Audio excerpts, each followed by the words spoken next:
Drame na slovenskih zelenicah danes še ni konec. Še dve tekmi sta pred nami. Najprej v Novi Gorici, kjer v derbiju Začelja pri odpisanih vrtnicah gostujejo vroči Celjani.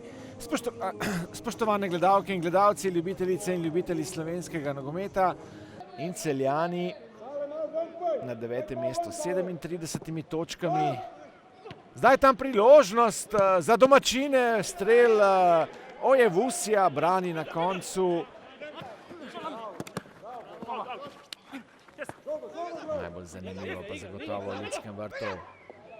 Tam zdaj Begić, priložnost za Gorico, strel mimo gola. Kačinar je streljal. Sicer naporen urnik. Begić, dober strel zdaj mladega 17-letnega Tjaša Begića. V podajah na sredini, zdaj nevarno na drugi strani. Begić je v kazenskem prostoru, dobra podaja v sredino, tam priložnost za Gorico. Maribor je malce prej povedel proti Kopru, prav tako v prvem polčasu iz 11 metrovke zadel je Jan Mlakar. Zdaj priložnost za Celjane, strel brani Sorčan, pa še ena žoga v sredino. Tam mislim, da je Božič sprožil.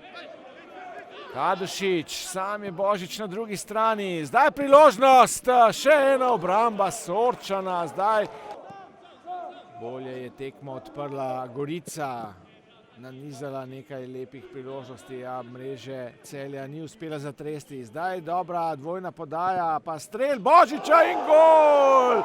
Evrogol! Celje vodi, povsem ob koncu prvega polčasa, Evrogol. Tam Sorčan je premagan, poglejmo, dvojna podaja med Božičem in Dangubićem, potem pa je dobil nazaj žogo Božič in kako je meni kot na drugi strani. Zdaj tam priložnost znova za Celje, Benedičič, dobra podaja, pa povratna podaja in Celje vodi. Ivan Božič znova strelec. Atomski začetek zdaj drugega polčasa Celjanov, ki so v nekaj potezah zdaj izigrali goriško obrambo. Takole je stekel Benedičič v kazenski prostor in potem podaja na drugo stran.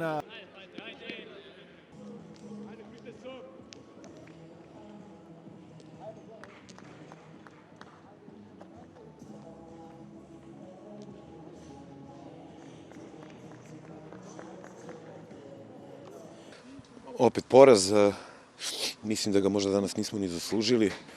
Pogotovo u prvom poluvremenu gdje smo napravili onako u prvih 20 minuta napravili dovoljan broj šansi, nažalost nismo ih iskoristili i to je ono što nas prati možda cijelu ovu polusezonu, nedovoljan broj iskorištenih šansi. Tako da mislim da smo kontrolisali prvo poluvreme potpuno. Ekipa Celja je imala pred kraj utakmice onako jednu zelo lepu priložnost. I onda kada smo svi već pomislili da idemo na odmor u 45. i 40. minutu primimo gol. To je za jednu ekipu uvek, kad primite gol u posljednju minutu, uvek je, nije baš prijatna stvar. Otišli smo na poluvreme, počelo je drugo poluvreme, onda smo u 47. minutu primili i drugi gol. I onda jednostavno pokušali smo do kraja da odigramo. Za nami je še ena tekma, čestitke fantom za zmago. Mogoče smo malce, domačin bom rekel, je mogoče malce boljše stopil v tekmo, ampak mi smo se potem uspeli nekako dvigovati in v pravem trenutku doseči ta prvi zadetek. Tako da sledil je na začetku drugega polčasa še drugi, potem smo nekako pametno, bom rekel, kontrolirali tekmo in zasluženo zmagali.